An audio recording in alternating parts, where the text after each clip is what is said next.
এটাকে তো আমার এখন স্বভাব বলেই মনে হয়। সবাই যখন থাকে আর সবার সাথে কথাবার্তা হয় বা পরেও যখন কথাবার্তা হয়, মানে সত্যিকারেরই এটা আমার কাছে একটা নেশার মতো ব্যাপার যে এখানে তোমাদের সবার সাথে আমি ডিসকাস করতে পারি। খুব আনন্দ হয় যারা আলোচনা করে, আলোচনার মধ্যে থাকে। যারা আলোচনা করতে পারছো না বা করতে চাইছো না বা অস্বস্তি বোধ করছো, লজ্জা করছো, আমি তাদেরকে বলি দেখো এখানটাতে এটা আমাদের তো একটা আলোচনা সভা, আলোচনা চক্র, যেখানটাতে আমরা আমাদের জানা অজানা, সন্দেহ, হ্যাঁ, ভালো লাগা খারাপ লাগা সব কিছু জিনিস নিয়ে কিন্তু আমরা ডিসকাস করতে পারি। আমি যে কথাগুলো বলছি সেই কথাগুলো আদৌ সত্যি না মিথ্যে বা ভুল কিছু হচ্ছে কিনা, বা কারোর মনের মধ্যে যদি কোনো রকম সংশয় থেকে থাকে তাহলে সেটা নিয়ে ডিসকাস করতে কোনো রকম দ্বিধাবোধ কেউ করো না, কারণ এটা আমাদের নিজেদেরকে উন্নত করার জন্যেই কিন্তু আমরা এটাকে তৈরি মানে আজকে সবার মাঝখানে নিয়ে এসেছি আর কি, যাতে করে আমি নিজেও উন্নত হতে পারি এবং বাদবাকি যারা এখানে রয়েছে তারাও যাতে উন্নত হতে পারে। তো সবাই সবার ফেসবুক থেকে ইউটিউবটাকেও সাবস্ক্রাইব করো, ফেসবুক থেকে শেয়ার করো। এখানে যারা যেমন মিতাদি একজন আছেন, পলি একজন আছেন, আমার এক বন্ধু আছেন অনামিকা, যেমন এরা সবাই খুব রেগুলার, এবং আমি শিওর যে এই আলোচনা আমাকে যেমন মানে মানসিক দিক থেকে মানে অনেক বেশি পজিটিভ করে বা আমাকে অনেক উন্নত করে মানসিক দিক থেকে, সেই জিনিস তাদেরও হচ্ছে, এটা আমি বিশ্বাস করি। আর এই জিনিস যারা শুনবে তাদের প্রত্যেকেরই কিন্তু শারীরিক মানসিক সমস্ত দিক থেকে তারা দৃঢ়চেতা হবে। এখন কেউ যদি জিজ্ঞেস করে যে আমার শুনে কি লাভ, সেই লাভ যতক্ষণ না শুনছে, যতক্ষণ না সেটাতে সময় দিচ্ছে, ততক্ষণ অবধি তো লাভ লোকসানটা বোঝা যায় না। লাভ লোকসান বোঝা যাবে অনেকগুলো দিন পার হবার পরে, যখন আমরা জীবনের হিসেব নিকেশ করতে বসবো, তখন আমরা দেখতে পাবো যে এই জিনিস গীতা আলোচনা বা আমাদের শাস্ত্র আলোচনা, ধর্ম আলোচনা বেসিক্যালি আমাদের অনেকটা আয়ুর্বেদিক ওষুধের মতো। আয়ুর্বেদিক ওষুধ যেমন প্রথমে খেলে ঝট করে তার ভালো দিক বা খারাপ দিক বোঝা যায় না, আমাদের মনে হতেই পারে যে এটা কি এমন ব্যাপার যে কিছুই হলো না, কিন্তু জীবনের শেষে এসে দেখা যায় যে এই ওষুধটার কারণেই আমি অনেকগুলো খারাপ শারীরিক অবস্থা থেকে আমি বেঁচে গেছি আর কি। তো সেম জিনিস এটার ক্ষেত্রেও ধীরে ধীরে ধীরে ধীরে কখন যে তুমি সাধারণ মানুষ থেকে আরো উন্নত জায়গায় পৌঁছে গেছো সেই জিনিস কিন্তু আজ টের পাওয়া যাবে না, এই মুহূর্তে টের পাওয়া যাবে না, কিন্তু এটা নিয়ে যত চর্চা করতে থাকবে, নিজের ভেতরে যত উথাল পাথাল হতে থাকবে, তত ধীরে ধীরে দেখতে পাবে নিজের রেকটিফিকেশন ঘটে গেছে কোনো না কোনো একদিন, সাধারণ মানুষ থেকে অসাধারণত্বে আমরা ঊর্ধ্বে উঠে গেছি। বিশ্বাস অবিশ্বাস এই পুরো জিনিসটার দোলাচলে আমরা এখন রয়েছি। তো এই দোলাচলের মধ্যে থেকে আমাদের স্ট্রং কনফিডেন্স তৈরি হওয়ার জায়গায় আসতে এখনো অনেক সময় লাগবে, কিন্তু যেদিন পৌঁছে যাব আমাদের অজান্তেই পৌঁছে যাব, যখন বাইরের লোকজন দেখে বুঝতে পারবে যে হ্যাঁ একটা না একটা কোথাও পরিবর্তন তো হয়েছে, এবং সেটাই আমাদের স্যাটিসফ্যাকশন যে আমরা কখনো ভুল পথে আর পা বাড়াবো না এবং অন্যায় পথে আমরা যাব না। আমাদের যে ভয় সবসময় থাকে যে আমি যাতে ডিগ্রেডেড না হয়ে যাই, সেই ডিগ্রেডেশন আমাদের আর কখনো হবে না। আমরা কিন্তু এখন থেকে যত এই চর্চার মধ্যে থাকবো আমরা উন্নতির দিকেই যাব, আমরা অবনতির দিকে যাব না। কিন্তু হ্যাঁ, কিছু তো বাধ্যবাধকতা রয়েছে, যেমন কন্টিনিউটি বজায় রাখতে হবে, কনসিস্টেন্সি বজায় রাখতে হবে। কনসিস্টেন্সি না থাকলে কখনোই কিন্তু সেই জিনিসটার মর্ম বোঝা যায় না। আজকে শুনলাম কালকে শুনলাম না, আজকে ভাবলাম কালকে ভাবলাম না, ওই রকম মাঝে মধ্যে একটুখানি মন খারাপ করলো তখন ঠাকুরের কাছে বসে খুব তুমি আমার প্রভু তুমি আমার করে আমি চিৎকার চেঁচামেচি করলাম, কিন্তু সেইটাই আসল নয়। সেইটা হচ্ছে শখের করা, সেই শখের করা জিনিসে শখের মতনই লাভ আসে। আর যেটা মানে আমরা একেবারে যদি স্থিরতা রেখে নিজের মধ্যে মানে একেবারে করবই, আমরা যাবই এই পথে, এ পথ থেকে আমরা অন্য পথে বিচলিত হব না, এই মানসিকতা নিয়ে যদি আমরা এগিয়ে চলি তাহলে তার ফল অবশ্যম্ভাবী। সেটা যতক্ষণ না হবে ততক্ষণ অবধি নিজেরা কিন্তু মানে বুঝতে পারবো না। আমরা ভাবছি যে আমরা সাধারণ ওষুধ খেয়েই যাচ্ছি, কিন্তু এটা বেসিক্যালি শুধু ওষুধ নয়, এগুলো আমাদের ভিটামিনের মতন, যা রেগুলার সেবন করতে করতে করতে করতে একটা না একটা সময় আমরা স্ট্রং হয়ে উঠি, আমরা আর 5টা যুদ্ধে সহজে পার হয়ে যেতে পারি আর কি। তো এই কারণে আমরা রেগুলার পড়ব, এবং আমার খুব ভালো লাগবে যদি আমার এই পরিচিত নামগুলো যেমন রেগুলার রয়েছে তেমনি এই পরিচিত নামের সংখ্যাটা বাড়ে, ছেলেদের মধ্যে, মেয়েদের মধ্যে, ইয়াংদের মধ্যে এই পুরো জিনিসটা যাতে বাড়ে, যাতে করে সত্যিকারের মানব সমাজ যে ধীরে ধীরে অবক্ষয়ের পথে চলে যাচ্ছে এটা সবাই জানো, সবাই তোমরা বুঝতে পারছো, ইয়াং জেনারেশনও বুঝতে পারছে, কিন্তু এই অবক্ষয়ের পথে চলে যাচ্ছে বলে হা হুতাশ না করে সেখান থেকে বেরিয়ে আসার উপায় যতগুলো হতে পারে আমরা যেন সেটাকে অবলম্বন করি আর কি। সেইটার একমাত্র জিনিস আমাদের শাস্ত্র। এই শাস্ত্র সারা পৃথিবী এখন নিজেদের মধ্যে অ্যাডাপ্ট করে ফেলেছে, ধীরে ধীরে আরও করে ফেলছে। আমরা যদি নিজেদেরকে হারিয়ে ফেলি, আমাদের এই শাস্ত্র চর্চা যদি মুছে ফেলি, তখন আমরা হয়ে যাব না ঘরকা না ঘাটকা। আমাদের থেকে জিনিস নিয়ে আরও 5টা বাইরের লোকে যখন উন্নত হয়ে যাবে তখন আমাদেরকেই শেখাতে আসবে তারা, এই দেখো তোমরা এটা শেখো। সেটার থেকে লজ্জার কিন্তু আর কিছু নেই। সেই কারণে শাস্ত্র চর্চা করো, শাস্ত্রের মধ্যে থাকো, নিজের ভুল ত্রুটি শোধরাবার উপায় একমাত্র এটাই। আর সব থেকে বড় কথা হচ্ছে যে আনন্দে থাকা। আজকে আমরা ভাবছি যে খুব কষ্ট করছি, খুব দুঃখ পাচ্ছি, কিন্তু ধীরে ধীরে কোন সময় আমরা আনন্দের জগতে প্রবেশ করে যাব এটা কিন্তু কেউ আমরা বলতে পারি না। যখন জীবনের শেষ দিন এসে উপস্থিত হবে, যখন আমাদের সেই সময়টা এসে উপস্থিত হবে, আমরা অপেক্ষায় বসে থাকব এই দেহ ত্যাগ করে নতুন দিকে যাত্রা করার জন্য, তখন আমরা বুঝতে পারবো যে আমরা সত্যিকারের কত উন্নত জায়গায়, যা অবস্থায় আছি তার থেকে উন্নত জায়গায় আমরা পা বাড়িয়ে ফেলেছি। তো এটাই তো আমাদের কাছে বিশাল। তো যাই হোক, এই কথাগুলো বলার উদ্দেশ্য আমার যে বারবার করে মনে করিয়ে দিই, যাতে করে যারা মাঝে মধ্যে ফ্লাইং হিসেবে আসছো তারা যদি ফ্লাইং না থেকে রেগুলারিটি মেনটেন করো, তাহলে হয়তো আমার সব কথা ভালো নাও লাগতে পারে, আমার বদলে আরেকজনেরটা শোনো, কিন্তু শোনো মানে, আর আমারটা শুনেও আমাকে রেকটিফাই করো, আমার মধ্যে কোনো ভুল ত্রুটি থাকলে সেটা নিয়ে আলোচনা করো। যে কারণে আমাদের হোয়াটসঅ্যাপ নাম্বার দেওয়া থাকছে, ইউটিউবে যারা আসছো ইউটিউবের মধ্যেও তোমরা কমেন্ট করো, যাতে করে এটাকে আমরা এগিয়ে নিয়ে যেতে পারি। কারণ আমরা ভীষণ এখন একাকিত্বে ভুগি, সেই একাকিত্ব থেকে বেরিয়ে আসার জন্য বা আমরা যখন বিপদে পড়ি সেই বিপদ থেকে উদ্ধার করার জন্য আমরা কারোর কাছে নিজের মনের কথাটা খুলে আজকাল বলতে পারি না। সেই দুরবস্থা থেকে যাতে করে আমরা বেরিয়ে আসতে পারি, 5 জন সঙ্গী, 5 জন নিজের লোক যাতে পাই, তো সেই উদ্দেশ্যেও আমাদের কিন্তু এই রকম একটা অনুশাসনের মধ্যে থাকার প্রয়োজনীয়তা আছে। যাই হোক, আমাদের 1 নম্বর অধ্যায় তো হয়ে গিয়েছিল, সেটা আগেও বলেছি।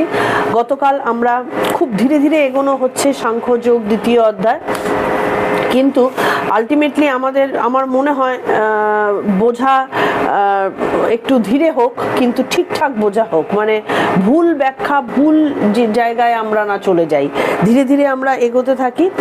2 নম্বর অধ্যায়টা অনেক বড়, সময় লাগবে, কিন্তু খুব সত্যিকারের মানে সত্যিকারের যে জিনিসগুলো আমরা পেতে চাইছি সেই জিনিসগুলো কিন্তু মানে আত্মজ্ঞান যেটাকে বলে, সেই আত্মজ্ঞানটা কিন্তু এই 2 নম্বর অধ্যায়ের মধ্যেই ম্যাক্সিমামটা রয়েছে।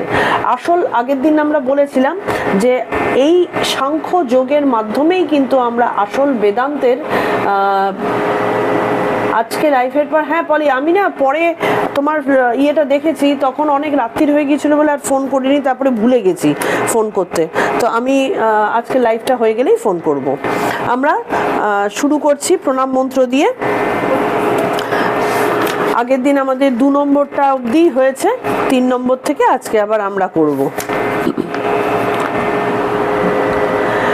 বাসু वसुदेवसुतं देवं कंसचाणूरमर्दनं देवकी परमानन्दं कृष्णं वन्दे जगद्गुरुं कृष्णं वन्दे जगद्गुरुम्। ॐ श्री परमात्मने नमः। श्रीमद्भगवद्गीता अथ द्वितीयोऽध्यायः। संजय उवाच तथा कृपयाविष्टम् अश्रुपूर्णाकुलेक्षणं विषीदन्तमिदं वाक्यम् उवाच मधुसूदनः। श्रीभगवानुवाच कुतस्त्वाकश्मलमिदं विषमे समुपस्थितम् अनार्यजुष्टमस्सर्ग्यम् अकीर्तिकरमर्जुन।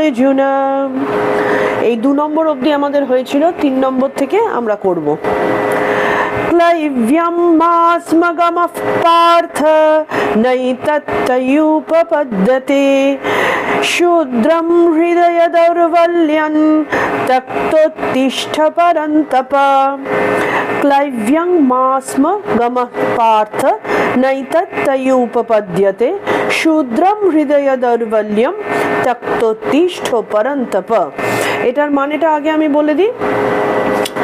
এখানে ক্লৈব্যং পার্থ, এখানে পার্থ বলে অর্জুনকে সম্বোধন করা হচ্ছে। আমি বলেছিলাম যে অর্জুনকে বিভিন্ন নামে সম্বোধন করা হয়েছে, নারায়ণ শ্রীকৃষ্ণকেও বিভিন্ন নামে সম্বোধন করা হয়েছে। এই যে বিভিন্ন নাম, এই বিভিন্ন নামের কিন্তু বিশেষ বিশেষ কারণে এই নাম দিয়ে কিন্তু সম্বোধনটা করা হয়েছে। বিনা কারণে কিন্তু এখানে একটা কথাও বলা হয়নি।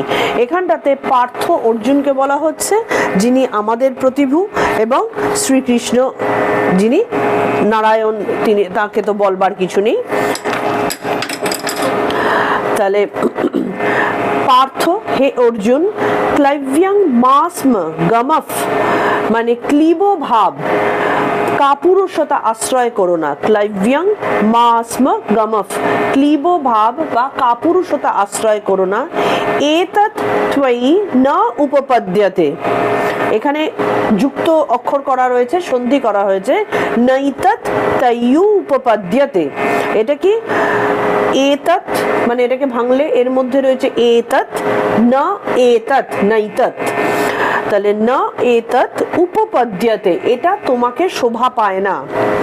আর কি বলছেন লাস্টে দেখো, ত্যক্তোত্তিষ্ঠ পরন্তপ মানে পরন্তপ। পরন্তপ কথাটার মানে হচ্ছে শত্রুকে তাপন, শত্রু তাপন, শত্রুকে যিনি তাপ দান করেন, শত্রুকে যিনি কষ্ট দেন, তাকে বলা হয় পরন্তপ।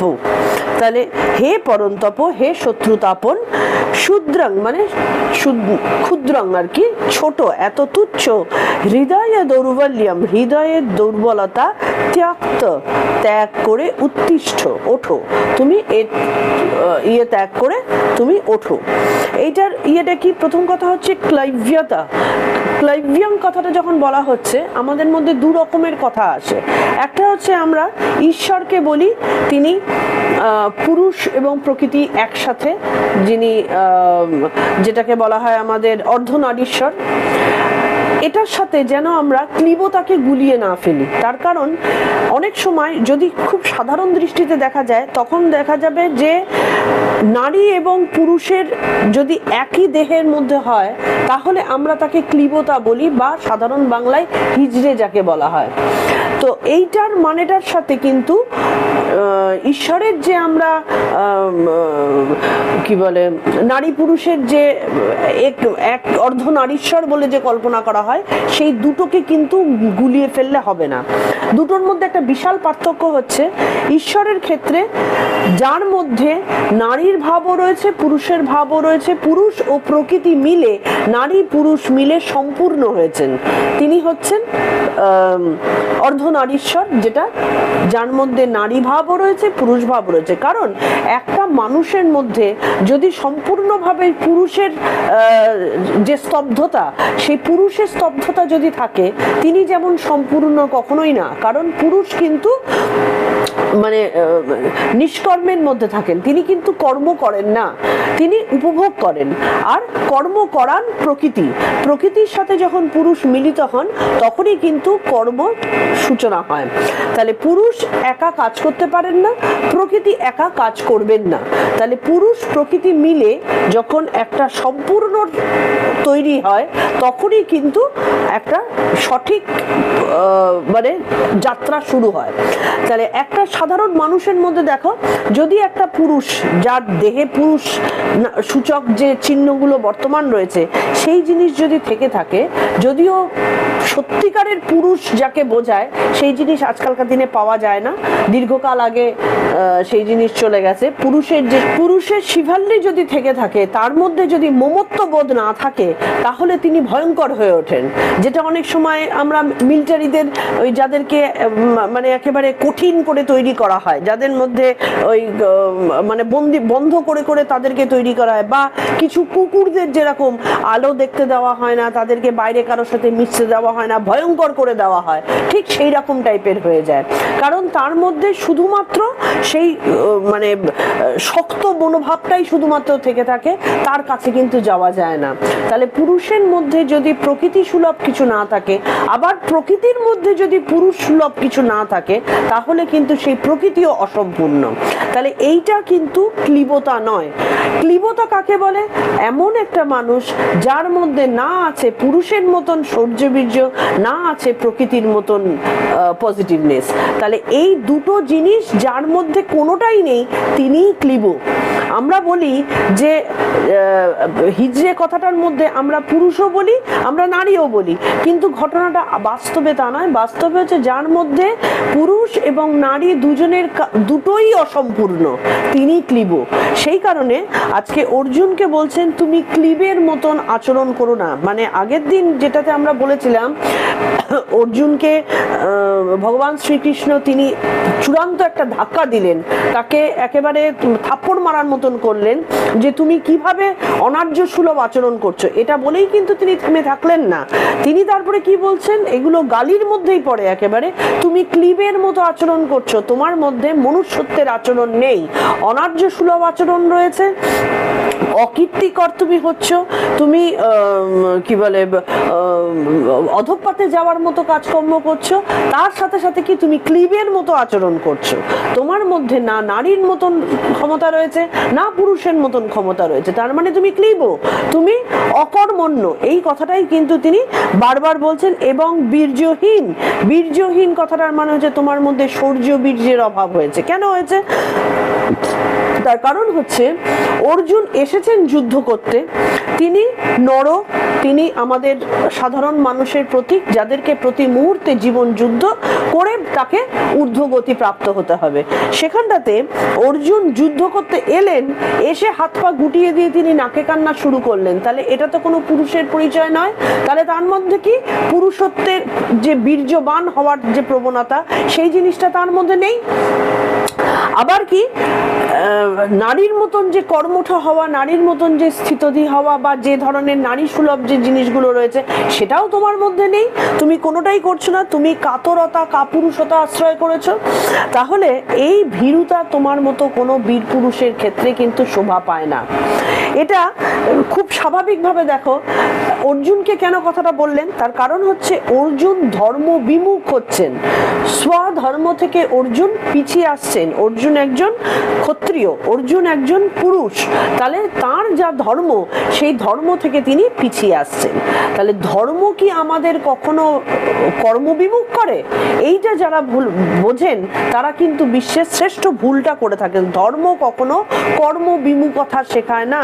ধর্মের, আজকে আমি ধর্ম কথা বলছি, ধর্ম আচরণ করছি, তার মানেটা এই নয় আমি এক জায়গায় বসে বসে সারাদিন চোখ বন্ধ করে বসে ধ্যান করে যাচ্ছি। যখন স্বামীজি ঠাকুরের কাছে বলেছিলেন যে বসে বলেছিলেন যে আমি এমন হতে চাই যে আমি ধ্যানে পুরোপুরি ডুবে থাকবো, তখন ঠাকুর কিন্তু তাকে ছিচিৎকার করেছিলেন যে তোর লজ্জা করলো না যে তুই কোথায় একটা বট গাছের মতন হবি, তোর তলায় এসে হাজারটা লোক শান্তি পাবে, তা না হয়ে তুই চেষ্টা করছিস যে নিজের আত্মোন্নতির কথা, তুই সেইভাবে নিজেকে ধ্যানে ডুবিয়ে রেখে দিতে চাইছিস।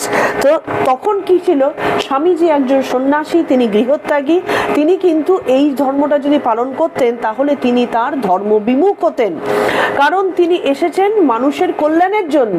তাহলে মানুষের কল্যাণ না করে তুমি যদি শুধু নিজের কথা চিন্তা করো ধ্যানের মধ্যে ডুবে থেকে, তার মানে তুমি কর্মবিমুখ। আমাদের হিন্দু শাস্ত্র কখনো কর্মবিমুখতার কথা বলে না, বরং কি বলে, তুমি যে অবস্থায় তুমি আছো, যেখানটাতে তুমি জন্মেছো, প্রতিটা কর্ম, ছোট ছোট কর্ম, আজকে যখন কোনো একজন সমাজসেবী হয়তো সে কুকুরকে খাওয়াতে পছন্দ করে, তো সেখানটাতেও সে যদি মনে করে আরে আমাকে আজকে একটা কুকুর তো কামড়ে দিল, আমি আর কুকুরকে খাওয়াতে যাব না, তাহলে কিন্তু সে কর্মবিমুখ হয়ে গেল। বা সেই মুহূর্তে সে মনে করছে যে আমি এতগুলো কুকুরকে খাওয়াচ্ছি, এত সমাজের জন্য দেখছি, সেখানটাতে আমি কারোর কাছ থেকে সেই রকম পেলাম না, মানে লোকে আমার নামে একটু জয় জয়কার দিল না, তো আমার এটা খাইয়ে কি লাভ, আমার করে কি লাভ, এই জিনিস যদি তিনি কল্পনা করেন তাহলে তিনি কর্মবিমুখ হচ্ছেন, তিনি কোনো কিছু লাভের আশায় কাজ করে যাচ্ছেন, সেটা কিন্তু তার ধর্মের মধ্যে পড়ে না। আমাদের ধর্ম কখনো সেটা শেখায় না, যে কারণে সবসময় আমি বলি যে গীতা বা আমাদের শাস্ত্রের ভুল ব্যাখ্যা যেন কখনো না হয়। তাহলে ঈশ্বর কি বলেন বা ধর্ম কি বলেন, আমাদের গীতা কি বলেন, তিনি বলেন যে অলসতা, কাপুরুষতা এবং জীবন যুদ্ধ থেকে পিছিয়ে আসা বা সরে দাঁড়ানো এটা অনার্যের লক্ষণ বা ক্লীবতার লক্ষণ। আমরা যদি কাউকে, মানে আমি সবার সম্মান দিয়ে বলছি যে এই যে বিভিন্ন জায়গায় রাস্তাঘাটে যখন আমরা ক্লীবদের দেখতে পাই, তখন তাদের প্রতি আমাদের একটা অধিকাংশেরই কিন্তু একটা মুখ ঘোরানো টাইপের মানসিকতা চলে আসে। তার কারণও আছে, কিন্তু বিনা কারণে সেটা আসে না। তার কারণ আমরা সবসময় মনে করি তাদের পক্ষেও তো কাজ করা সম্ভব, তারা কাজ কেন করে না, তারা কেন শুধুমাত্র রাস্তায় দাঁড়িয়ে দাঁড়িয়ে ওই প্রত্যেকটা ট্যাক্সি দাঁড়ালে কি গাড়ি দাঁড়ালে তাদের কাছ থেকে টাকা আদায় করছে। তাহলে জীবন যুদ্ধ থেকে যখন কেউ সরে দাঁড়ায় তখন সেটাই হচ্ছে অধর্ম। আর কি, যখন যে কাজ তুমি করছো সেই কাজটাকে আরো ভালোভাবে করা, সেটাই কিন্তু আলটিমেটলি ঈশ্বরের দিকে নিয়ে যায়। তার কারণ হচ্ছে যখন কোনো একটা কাজ আমরা প্রথম স্থূল অবস্থায় করছি, সেটাকে আমরা আরো ভালো করার চেষ্টায় সূক্ষ্মতার দিকে পৌঁছাবো, ধীরে ধীরে আরো সূক্ষ্ম, আরো সূক্ষ্ম, আরো সূক্ষ্ম। তাহলে ঈশ্বর হচ্ছেন সব থেকে সূক্ষ্মাতি সূক্ষ্ম একজন কেউ। তো সেই সূক্ষ্মাতি সূক্ষ্ম জায়গায় তখনই আমি পৌঁছাতে পারবো যখন আমি আমার কাজে স্যাটিসফাইড হব না, যে আরো সুন্দর করা যায়, আরো মনোযোগ দেওয়া যায়, আরো ভালোভাবে করা যায়। এই জিনিস করতে করতে আমার কাজের মধ্যে সূক্ষ্মতা বাড়বে এবং সেই সূক্ষ্মতা আমাদের চরমতম জায়গায় নিয়ে যাবে। সেই চরমতম জায়গায় গিয়ে কি হবে, তখন আমি আমার ভেতরের যে বিশেষ শক্তি, সেই শক্তি সেই কাজের মধ্যে দিয়ে প্রকাশ পাবে। একটা সিনেমাতে আমি দেখেছিলাম যে একজন কিছু করতে জানে না, সে শুধু আলু কাটতে জানে, সে সেই আলু কাটার যে তার ক্যাপাবিলিটি, সেইটাই সে যখন তার জীবনের সংগ্রামে সে যখন কাজে লাগালো, তখন সেটাই কিন্তু তাকে আলটিমেট জায়গায় নিয়ে গেল। তাহলে এইটা আমি ছোট্ট উদাহরণ দিলাম, এটা একটা সিনেমার উদাহরণ, মজার উদাহরণ, কিন্তু এটাকে বিশ্বাস করতে হবে যে আমি আজকে আমার কাজ, যেমন ওই যে শাওলিন টেম্পলে শাওলিন মঙ্কদেরকে কি করানো হয়, তাকে হয়তো শুধুমাত্র বেড়া বাঁধতে দেওয়া হচ্ছে, সে বেড়াই বেঁধে যাচ্ছে, বেড়াই বেঁধে যাচ্ছে। কেউ হয়তো জল তুলছে, জল তুলেই যাচ্ছে, জল তুলেই যাচ্ছে, দিনের পর দিন জল তুলতে তুলতে তুলতে তুলতে সে যে কোন দিন তার সমস্ত পেশি, সমস্ত সমস্ত মনের সংস্কার সেটাকে আরো সূক্ষ্ম জায়গায়, শক্ত সবল জায়গায় নিয়ে যাচ্ছে, সে কিন্তু টের পাচ্ছে না। সে তো মনে মনে ভাবছে আমি তো শুধু জল তোলার কাজ করলাম, কিন্তু জল তোলার কাজ করতে করতে তার হাতের পেশি কতখানি দৃঢ় হয়ে উঠলো সে কিন্তু সেটা টের পেল না। তো তাহলে আমাদের যে কোনো কাজ, যে কোনো, সেটা যদি চিন্তার কাজও হয়, ধরো আমি বলছি যে একজন শিক্ষক, সে কি ভাবছে যে মাত্র কটা টাকা মাত্র আমি মাইনে পাই, এটার জন্য আমার এত কি পরিশ্রমের দরকার, তার থেকে আমি যদি আমার যে সেটা আমি যদি অন্য জায়গায় কাজে লাগাই তাহলে হয়তো আমি আরো দুটো পয়সা এক্সট্রা রোজগার করতে পারবো, বা আমার সংসার ভালোভাবে প্রতিপালন করতে পারবো। তো এইটা হচ্ছে সে তার ধর্ম থেকে সরে আসলো, সে সেটা বুঝলো না যে যদি তার শিক্ষকতার কাজটাকেই সে আরো ভালোভাবে মনোযোগ সহকারে প্রাণ দিয়ে সে করতে থাকে, তখন সে কি হবে, সাধারণ শিক্ষক থেকে অসাধারণ শিক্ষক এসে পরিণত হবে। যখন অসাধারণত্বে যখন পরিণত হবে তখন তার কাছে অটোমেটিক্যালি আরো স্টুডেন্ট আসবে, আরো ছাত্র আসবে তার কাছ থেকে শিক্ষিত হওয়ার জন্য। সে অটোমেটিক্যালি কি হবে, তার টিচার হিসাবে সে তখন হাজার হাজার মানুষ তৈরির একটা কারখানা তৈরি হয়ে যাবে, এবং তার কাছে কিন্তু অর্থেরও অভাব হবে না, তাকে চাইতে হবে না, অটোমেটিক্যালি তার কাছে চলে আসবে, কারণ ভালোবাসার থেকে তখন মানুষ তাকে দেবে।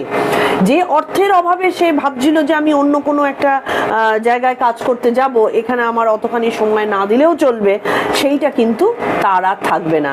বা এই যে আমি আজকালকার দিনে বহু টিচারদেরকেও দেখতে পাচ্ছি ক্লান্ত হয়ে যাচ্ছে, হ্যাঁ তাদের ওপর প্রেশার বাড়ছে, তাদের ওপর বাবা মার প্রেশার বাড়ছে, বাবা মা প্রেশার দিচ্ছে, তার কারণটা হচ্ছে পুরো জিনিসটা ব্যবসায়িক হয়ে গেছে, শিক্ষাকে টাকা পয়সার নিক্তিতে ওজন করা হচ্ছে, সেই কারণে তারা না পাচ্ছে স্যাটিসফ্যাক্টরি টাকা পয়সা, না পাচ্ছে সেই পরিমাণ সম্মান, টিচারদের ওপর স্টুডেন্ট রং চড়িয়ে কথা বলছে, বাবা মা ডিকটেট করছে এইভাবে পড়ান, এইভাবে করুন, তবে তারা করছে, ন্যাচারালি তাদের মধ্যে ক্লান্তি আসবেই। তার কারণটা কি, সেই শিক্ষক তার শিক্ষকতা থেকে বেরিয়ে এসে সে কিন্তু বেসিক্যালি ব্যবসায়িক হয়ে গেছে। তো সেইটার ফলাফল তো মানে তাকে পেতেই হবে।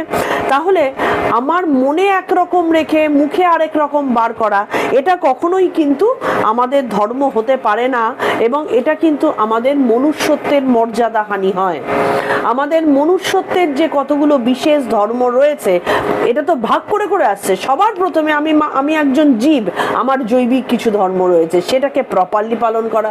তারপরে আমি মানুষ, আমার মানুষ হিসেবে প্রপার ধর্ম পালন করা, কারণ মানুষের ধর্ম কি এখন কাউকে জিজ্ঞেস করলে সে দুটো তিনটের পরে 3 নম্বরটা 4 নম্বরটা বলতেই পারবে না যে মানুষের ধর্ম কি। মানুষের ধর্ম হচ্ছে শ্রেষ্ঠ ধর্ম, যে জিনিস অন্য কোনো পশু পাখি কীট পতঙ্গের মধ্যে থাকে না। শ্রেষ্ঠ জন্ম আমরা লাভ করেছি আজকে মানুষ জন্ম হিসাবে নিজেকে দেখতে পেয়ে, তাহলে সেইটাকে যদি আমরা সূক্ষ্ম জায়গায় নিয়ে না যাই তাহলে তো আমরা মানব ধর্মের অবমাননা করছি। এবার মানব ধর্ম থেকে কি আসলো, আমি নারী না পুরুষ, এবার সেই আমার মধ্যেও পুরুষত্ব আছে, আবার পুরুষের মধ্যেও কিছুটা নারীত্ব আছে, দুটো মিলেমিশে যখন একটা সম্পূর্ণ পুরুষ বা প্রকৃতি তৈরি হবে তখন তার একটা বিশেষ ধর্ম হবে। আমরা কি চেষ্টা করছি, যে নারী সে এখন সমাজে বিভিন্নভাবে ভাবছে যে আমি অত্যাচারিত হচ্ছি, সেই কারণে আমাকে পুরুষের মতো হতে হবে। পুরুষের মতো নারী কখনো হতে পারে না বা হওয়া উচিত নয়। পুরুষ যদি নারী হয়ে যায় আর নারী যদি পুরুষ হয়ে যায় তাহলে তো সেটা স্বাভাবিক হলো না, সেটা তো অস্বাভাবিক জায়গায় চলে আসলো। পুরুষকে পুরুষের মতনই হতে হবে, তাকে নারীকে নারীর মতনই সম্মান করতে হবে, আবার নারীকে নারীর মতনই হতে হবে, পুরুষকে তাকে সেই রকম সম্মান দিতে হবে, তবেই গিয়ে একটা সুস্থ সমাজ দাঁড়াবে। আর 2 নম্বর হচ্ছে যেটা শ্রীকৃষ্ণ অর্জুনকে বললেন, তুমি ক্লিবের মতো হয়েও না, এবং কি বলছেন, হৃদয় দুর্বলতা এনো না, এত ক্ষুদ্রতা এনো না। হৃদয়ে দুর্বলতা আনলে, যেটা সব থেকে বড় ভয়ঙ্কর জিনিস সমাজে এখন সবাই দেখতে পাবে, একটা শত্রুর থেকে দুর্বল হৃদয় বন্ধু সব থেকে বড় ক্ষতিকর। কারণ শত্রুকে তুমি শত্রু হিসেবে জানো যে এ শত্রু, এ আমার এই ক্ষতি করতে পারে, তুমি তার জন্য নিজেকে প্রস্তুত রাখবে। কিন্তু যদি কোনো দুর্বল হৃদয় কেউ বন্ধু হয় তাহলে এটার মতো ভয়ঙ্কর আর কিছু হয় না। তার কারণ হচ্ছে তুমি তাকে ভাবছো বন্ধু, কিন্তু যখন যুদ্ধের প্রয়োজন হবে, পৃথিবীতে সব সময় জন্মগ্রহণ করলেই তাকে যুদ্ধের মধ্যে দিয়ে যেতে হবে। এটাই কিন্তু সমাজের নিয়ম, এটাই বাস্তব। যুদ্ধ ছাড়া কিন্তু জীবন যেতে পারে না। পৃথিবীতে জন্মগ্রহণ করেছো যুদ্ধ করে করে নিজেকে উন্নত করবার জন্য। বিনা যুদ্ধে কখনো, কথাই আছে, বিনা যুদ্ধে নাহি দিব সূচগ্র মেদিনী, যেটা দুর্যোধন বলেছিলেন, ঠিক তেমনি আমাদের সমাজের জন্যও তাই, আমাদের জীবনের জন্যও তাই। বিনা যুদ্ধে কোনো সূক্ষ্মতম ক্ষুদ্রতম জিনিসও লাভ করা যায় না। কোনো ভালো জিনিস যদি লাভ করতে হয়, এমনকি খারাপ জিনিসও যদি লাভ করতে হয়, তাহলে তাকে যুদ্ধের মধ্যে দিয়ে যেতে হবে। তাহলে ক্ষুদ্র হৃদয় বা দুর্বল হৃদয় যদি কারোর হয়ে থাকে, তাহলে সে কিভাবে তার নিজের জীবনটাকে উন্নততর জায়গায় নিয়ে যেতে পারবে?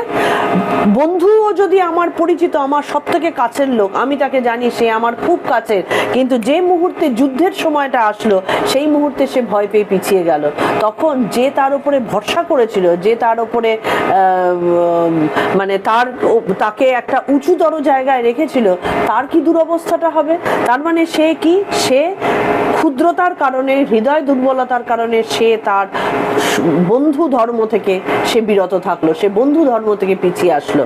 আমার বক্তব্য হচ্ছে, মুখ দিয়ে যখন স্বামীজি এই কারণে বলেছিলেন যে তুমি গীতা পড়বার আগে ফুটবল খেলো, এইটা নিয়ে কিছুদিন আগে তোলপাড় হয়েছে, কারণ এটার অত্যন্ত ভুল ব্যাখ্যা করা হয়েছে। স্বামীজি একবারও বলেননি তুমি গীতা পড়া ছেড়ে ফুটবল খেলো।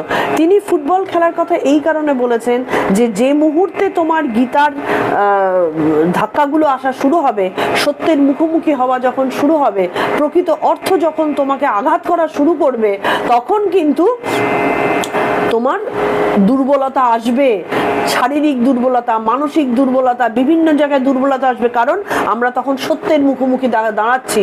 সত্যের মুখোমুখি দাঁড়াবার মতন ভয়ঙ্কর কঠিন যুদ্ধ আর নেই। যে মুহূর্তে সত্যের মুখোমুখি দাঁড়াতে হবে, হৃদয়ে দুর্বলতা আসবেই আসবে।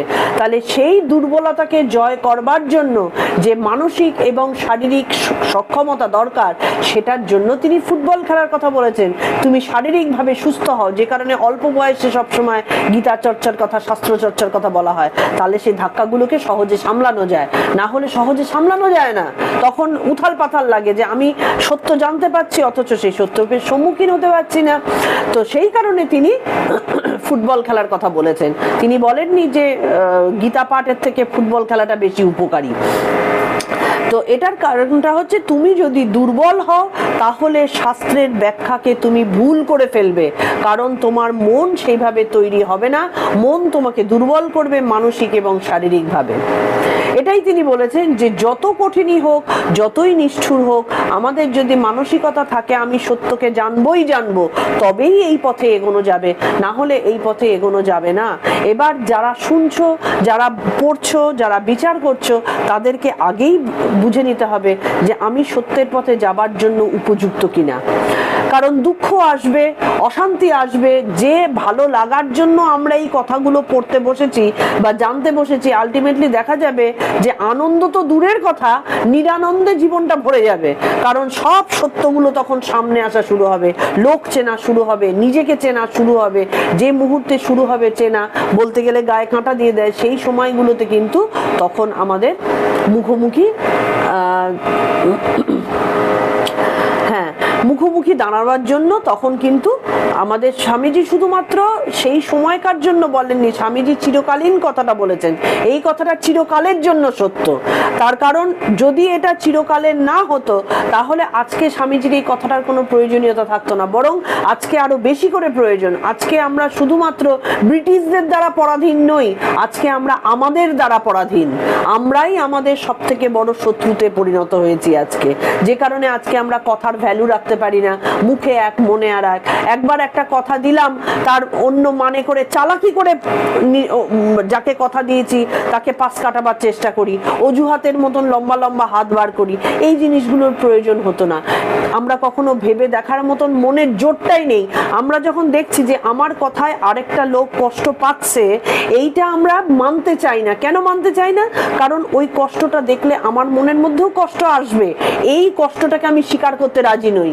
সেই কারণে আমি যখন কথার তোড়ে একটা মানুষকে আঘাত দিচ্ছি, কথা ভঙ্গের তোড়ে আঘাত দিচ্ছি, নিজের দুর্বলতার কারণে আঘাত দিচ্ছি, সেইটা কিন্তু আমাকেও আঘাত ফিরে আসবে, এটা আমি করতাম না। তো অর্জুনকে সেই কারণে তিনি বলছেন, তুমি কাপুরুষ হয়েও না, তুমি ভীরু হয়েও না। তুমি হয়তো ভাবছো এরা আমার আত্মীয়, এদের সাথে আমি যুদ্ধ করব কি করে, কিন্তু এই যুদ্ধটা অলরেডি হয়ে বসে আছে এবং এই যুদ্ধটা তোমাকে করতেই হবে। কেন করতে হবে? যুদ্ধ করার জন্য যুদ্ধ করতে হবে। এর কোনো ফলের কথা, কেন করছি কি বৃত্তান্ত না। তোমার স্বভাব হচ্ছে তুমি ক্ষত্রিয়, তোমাকে সেই কারণে যুদ্ধ করতে হবে। এখানটাতে তিনি পার্থ বলে অর্জুনকে সম্বোধন করলেন। কেন পার্থ বলে সম্বোধন করলেন? পার্থ কথাটার মানে হচ্ছে পৃথার পুত্র। কুন্তির আরেক নাম ছিল পৃথা, এটা সবাই জানো। পৃথার পুত্র পার্থ। এবার এটা তিনি অর্জুনকে মনে করিয়ে দিলেন। এবার পৃথার জীবনীটাকে আমাদের মহাভারত জানাটা বিশেষ প্রয়োজন। আমরা সবাই মহাভারত ভালোভাবে জানি না। পৃথা কিন্তু ছিলেন, আমরা জানি, রাজা কুন্তিভোজের কন্যা, কিন্তু তিনি রাজা কুন্তিভোজের কন্যা ছিলেন না। কুন্তিভোজ তাকে অ্যাডাপ্ট করেছিলেন। তার আসল নাম ছিল পৃথা। তিনি সেই যে তার আসল বাবাকে ছেড়ে তিনি যখন রাজা কুন্তিভোজের কাছে আসলেন, এটা কিন্তু ছিল একটা পলিটিক্যাল আদান প্রদান। কুন্তিভোজ কিন্তু ভীষণ যে নিজের একটা সন্তান দরকার, ভালোবেসে তিনি কুন্তিকে নিয়েছিলেন, কুন্তি নামকরণ করেছিলেন, তা কিন্তু ছিল না। তখনকার দিনে অধিকাংশ এই ধরনের কাজকর্মই হতো কিন্তু পলিটিক্যাল কিছু চিন্তা ভাবনার উপরে বেস করে। তাহলে এই কুন্তি, এই পৃথা, তিনি প্রথম থেকে দেখো ত্যাগের মাধ্যমে তিনি তার শক্তিকে কিন্তু হারাননি। কত আত্মত্যাগ করেছেন। তিনি একজন রাজার কন্যা, তিনি চলে আসলেন পলিটিক্যাল কারণে রাজা কুন্তিভোজের কাছে। সেখান থেকে তিনি যখন হস্তিনাপুরে আসলেন, সেখানেও তার পাণ্ডুর সাথে বিয়ে হবার পরে তাকে চলে যেতে হয়েছিল বিভিন্ন কারণে। এগুলো আমরা পরে আলোচনা করব।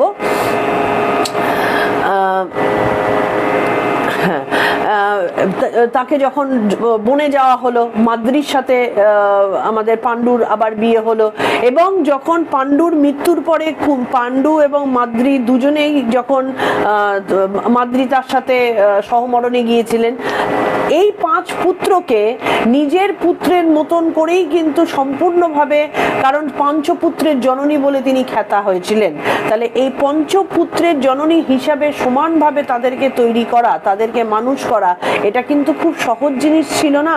বিশেষ করে সেই পরিস্থিতিতে দাঁড়িয়ে যেখানটাতে তার রাজার যে সম্মান, যে রাজ পরিবারের কাছ থেকে যে সহযোগিতা তার পাওয়ার কথা ছিল, সেটা তিনি পাননি।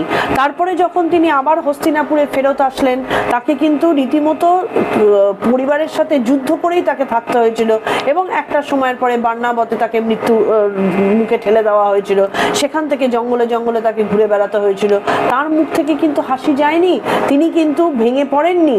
তিনি একবারের জন্য ছেলেপিলেকে কিন্তু শিক্ষা দেননি, যাক বাবা যা খুশি হচ্ছে হোক, তোরা বর্ষতা স্বীকার করে নে। তার যেখানটাতে দৃঢ় চেতা হিসাবে দাঁড়িয়ে মাতৃত্বের যে একটা উদাহরণ খাড়া করার কথা, যেভাবে একটা সন্তানকে মনোবল জুগিয়ে যাওয়ার কথা, তিনি কিন্তু সেই অবস্থাতে থেকেও ঠিক তিনি সেইভাবে তাদেরকে ধীরে ধীরে ধীরে ধীরে এগিয়ে নিয়ে গিয়েছেন। এবং আলটিমেটলি কুরুক্ষেত্র যুদ্ধেও দেখো একই রকম ভাবে, যেখানটাতে তিনি ভেঙে পড়তে পারতেন, তিনি এই যে শ্বশুরবাড়ির সাথে তার যে একটা চরম যুদ্ধ লাগলো, সেখানটাতে তিনি নিজেকে গুটিয়ে নিতে পারতেন, সেটা না করে তিনি কিন্তু সেই স্থিতধী হিসাবে তাদের মায়ের যা কর্তব্য তা তিনি পালন করে গেছেন। সেইটা কিন্তু অর্জুনকে শ্রীকৃষ্ণ মনে করিয়ে দিলেন পার্থ বলে সম্বোধন করে, যে তুমি পৃথার পুত্র, তোমার হেরে যাওয়া সাজে না। মানে কোনো জাগতিক মানবিক যে দুর্বলতা, যে তুচ্ছ কারণে হৃদয় দুর্বল হয়ে যাওয়া, সেই জিনিস তোমার মধ্যে থাকতে পারে না। আর অর্জুন হচ্ছেন শক্তির প্রতীক, এটা আমরা 1 নম্বরে বলেছিলাম। অগ্নি তত্ত্ব হচ্ছে অর্জুন তত্ত্ব, তাহলে অগ্নি হচ্ছেন সর্বগ্রাসী, মানে তেজের প্রতীক। তাহলে এই জিনিস তোমার মধ্যে রয়েছে, পৃথা তোমাকে সেইভাবে বড় করেছেন, তাহলে তোমার পক্ষে হৃদয়ে দুর্বলতা কখনোই আসতে পারে না। তাই তিনি মোহ দূর করার জন্য, অর্জুনের মোহ দূর করার জন্য তিনি অর্জুনকে কিন্তু পার্থ বলে সম্বোধন করলেন, তিনি বকুনি দিচ্ছেন, তিনি ক্লিব বলছেন, আর কি বলছেন যে তোমার হৃদয় দুর্বলতা তোমাকে শোভা পায় না, এটা বলছেন, কিন্তু তাকে বলছেন না তুমি পাপী, তিনি বলছেন না যে তুমি তোমার দ্বারা যুদ্ধ করা সম্ভব হবে না, তুমি বাদ দাও। যেখানে আমরা মা বাবারা কিন্তু আমাদের ছেলেপিলেকে বারবার করে বলি, ধর তোর দ্বারা কিছু হবে না, তুই বেরো, তুই যা চায়ের দোকান করে খাগে যা। এই কথাগুলো তো হচ্ছে আমিও তো আমার ছেলেকে কত বলেছি, আমাদের তো এটা একদম মুখের লজ্জ যে তোর দ্বারা কিছু হবে না। শ্রীকৃষ্ণ কিন্তু বুঝিয়ে দিলেন যে এইভাবে না, কারণ আমাদের শাস্ত্রে পাপ বলে কিছু নেই। ঠাকুর বলছেন বীর বিক্রমে বলো আমি তার নাম করেছি, আমার দ্বারা পাপ হতেই পারে না। নচিকেতা বলছেন, নচিকেতা তার বাবাকে বলছেন আমি শ্রেষ্ঠ হতে পারি, শ্রেষ্ঠ নাও হতে পারি, শ্রেষ্ঠের থেকে এক ধাপ কম হতে পারি, কিন্তু আমি অধম নই। এই হচ্ছে হৃদয়ের শক্ত ভাব যে আমি অধম নই, যে আমাকে তুমি যাতা করতে পারবে, সুতরাং জ্ঞান লাভ করার অধিকার আমার রয়েছে। তাহলে আমাদের ভেতরে এই হিন্দু শাস্ত্রে পাপ পাপ পাপ বলে কোনো কথা হয় না। পাপ কোনটা? যা তোমার হৃদয়ে দুর্বল করবে, হৃদয়কে দুর্বল করবে, সেটাই পাপ। এবার সেই পাপ কিন্তু বা পুণ্য কিন্তু একই মানুষ, মানে ডিফারেন্ট মানুষের কাছে ডিফারেন্ট হতে পারে। যেমন আমি বলছি, এই যে আমি শিক্ষকের উদাহরণ দিলাম, সেই শিক্ষক যদি অল্প টাকা রোজগার করেন, তিনি তার পরিবারের মুখে হয়তো ভালোভাবে খাবার দিতে পারছেন না, বা যতটা তারা এক্সপেক্ট করছে সেই অনুযায়ী দিতে পারছেন না, তিনি মনে মনে ভাবতেই পারেন যে আমি পরিবারের কর্তা হিসেবে আমি পাপ করে চলেছি, আমি তো আমার স্ত্রী বলেছিল যে তুমি আরো টাকা রোজগার করো, আমি সেটা করতে পারলাম না, এটা আমি পাপ করে ফেললাম। বা যেমন ধরো হাজব্যান্ড ওয়াইফের মধ্যে কি, বা প্রেমিক প্রেমিকার মধ্যে কি হয়, যখনই দুজনের মধ্যে বাগদান হয়, কথা দেওয়া হয়, প্রেমিক প্রেমিকাকে কথা দিল, প্রেমিকা প্রেমিকাকে কথা দিল যে আমরা একসাথে চলবো, একসাথে লড়াই করব, একসাথে যুদ্ধ করব। তারপর যখন সামাজিক চাপটা এসে উপস্থিত হলো, পারিবারিক চাপটা এসে উপস্থিত হলো, কেউ না কেউ একজন পেছন ঘুরে গেল যে না আমার দ্বারা এটা পাপ হয়ে যাচ্ছে।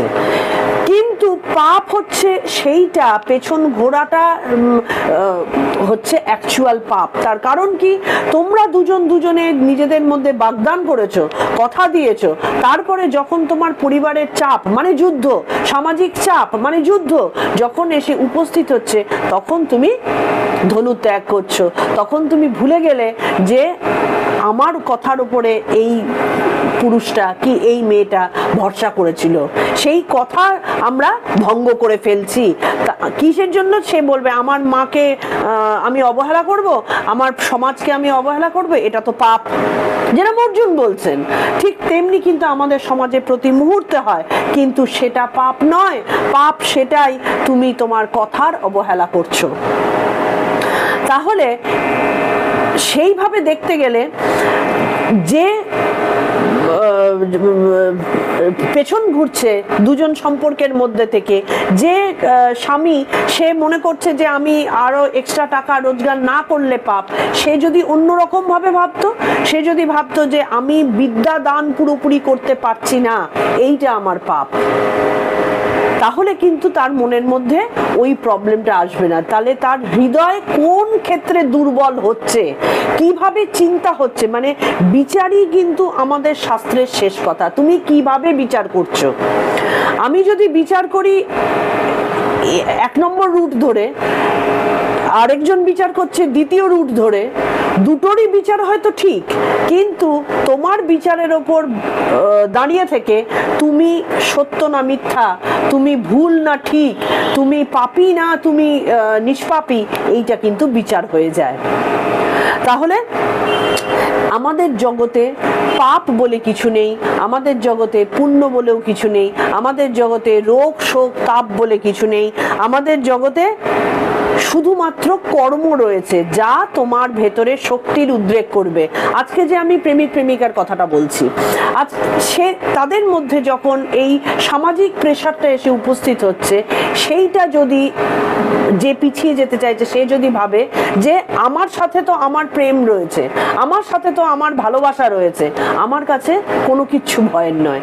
আমি যদি ঠিক চিন্তা করি, সুস্থ চিন্তা করি, যে আমার উপরে কথার উপরে বিশ্বাস করে আজকে এগিয়ে এসেছে, তাকে যদি আমি যোগ্য সম্মান দিই, প্রপার যে কথা রক্ষা করার কথা সেইটাকে আমি যদি রক্ষা করি, তাহলে তো আমার হৃদয় সিংহ হৃদয় হয়ে উঠবে। কারণ আমি জানি আমি যা বলেছি আমি তাই করছি। তখন আমি কিন্তু সেই সমাজের এগেনস্টে, হাজার জনের এগেনস্টে দাঁড়াতেও ভয় পাবো না। কিন্তু সেটা হয় না। অধিকাংশ ক্ষেত্রেই কি হয়, সেই সামাজিক চাপে পড়ে সে কি মনে করে আমার লজ্জা হবে, আমার মা বাবা লজ্জা পাবে, আমার পরিবার আমাকে ত্যাগ করবে, আমি সম্পত্তি থেকে বহিষ্কৃত হব। কারণ বাবা মারাও বলে তুই যদি যা বিয়ে করবি, যখন আমার পছন্দের বিয়েটা করলি না, তাহলে তুই যা আমার ত্যায্য পুত্র হলি, কি ত্যায্য কন্যা করে দিলাম। তো এই যে ভয় পেয়ে মানুষ যখন পিছিয়ে যায়, তখনই কিন্তু সেইটা পাপ। যে জিনিস তোমার হৃদয়কে সিংহ হৃদয় বানিয়ে দেবে তাই হচ্ছে পুণ্য, আর যা তোমাকে দুর্বল করে তুলবে তাই তোমার পাপ। তাহলে সেই প্রেমই, একই প্রেম তোমাকে সিংহ বানিয়ে দিতে পারে, একই প্রেম তোমাকে মুশিক বানিয়ে দিতে পারে। তাহলে একই প্রেম তোমাকে পাপের দিকে ঠেলতে পারে, একই প্রেম তোমাকে পুণ্যের দিকে ঠেলতে পারে। সেইটা দিয়েই বিচার হয়। বিচার তোমার কাছে কিভাবে আসছে, তুমি কিভাবে তোমার কাজকে বা একটা কাজকে বিচার করছো, সেই বিচারের ওপর ডিপেন্ড করেই কিন্তু পাপ বা পুণ্য। তো তাহলে অর্জুন কি বলছেন? অর্জুন কিন্তু ভুল কথা বলছেন না। অর্জুন কি বলছেন? যে আমি আমার যাদের কোলে কোলে আমি খেলা করেছি, ছোটবেলার থেকে যাদেরকে কাছে আমি বড় হয়েছি, আমি শিক্ষা গ্রহণ করেছি, আমার গুরু, আমার কি বলে আত্মীয় বন্ধু, আমার ভাই বোন, আমার কি বলে ভীষ্ম, আমার প্রপিতামহ, আমি এদেরকে আমি কি করে এদের এগেনস্টে আমি তীর চালাবো, এদেরকে কি করে আমি রক্তাক্ত করব?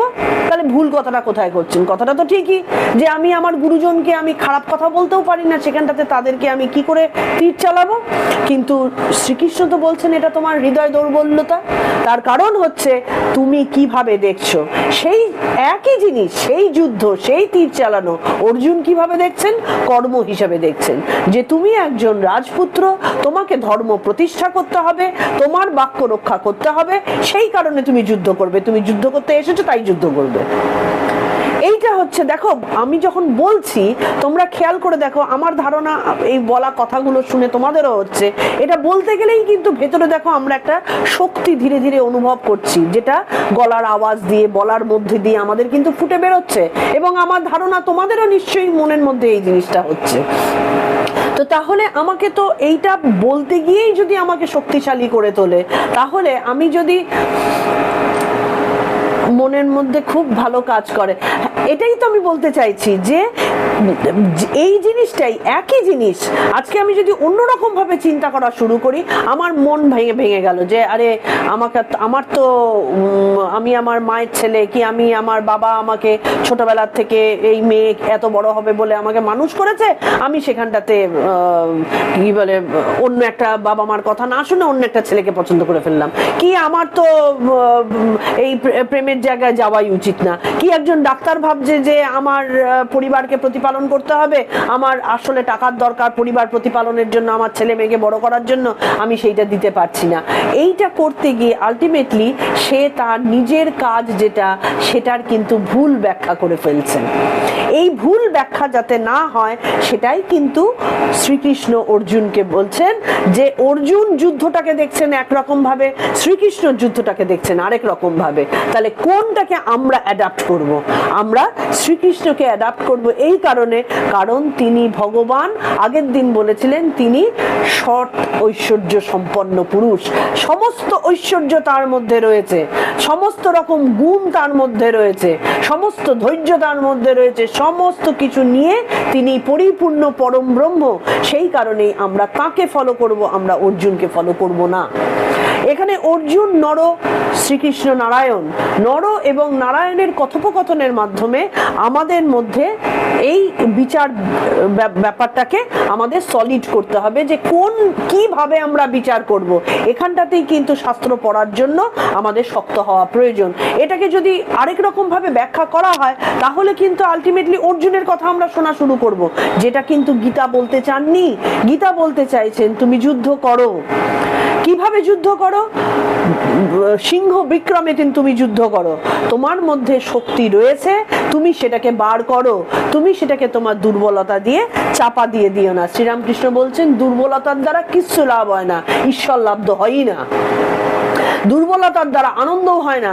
যে দুর্বল, আজকে আমি যখন এই প্রেমিক প্রেমিকার উদাহরণ দিচ্ছি, তুমি মনে করে দেখো, যে দুর্বল, সাপোজ আমি মনে করলাম ছেলেটি দুর্বল কি মেয়েটি দুর্বল, সেই মেয়েটি যখন দুর্বলতার কারণে সে তার প্রেমাস্পদকে দেওয়া কথাটা ভুলে গিয়ে সে যখন তার সমাজের গতিতে চলতে শুরু করলো, কি তার বাবা মার সেই ইমোশনাল জায়গাটাতে যাওয়া শুরু করলো, তার কি মনের মধ্যে আনন্দ আসবে? কোথাও না কোথাও সে কি মনের মধ্যে কোশ্চেন তার আসবে না যে আমি এই ছেলেটিকে কথা দিয়েছিলাম, কি আমি এই মেয়েটিকে কথা দিয়েছিলাম, আমি তাকে বিচ্রে করলাম?